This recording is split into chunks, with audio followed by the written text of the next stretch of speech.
Hụnh ôn lăng bẹc. Ôn mà, ngợp ôn mà. Ôn ngợp.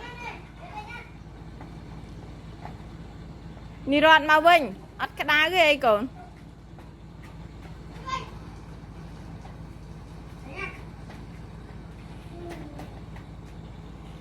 Ôi tụi ai kìa Hụnh. Nhẹ. Bóc ôn á.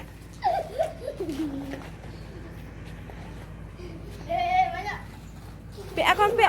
Đâu. Ôn nè hói á. Nì rọt. Hụnh hôm na mà hói á. Hói trâu cho mà ôn á còn.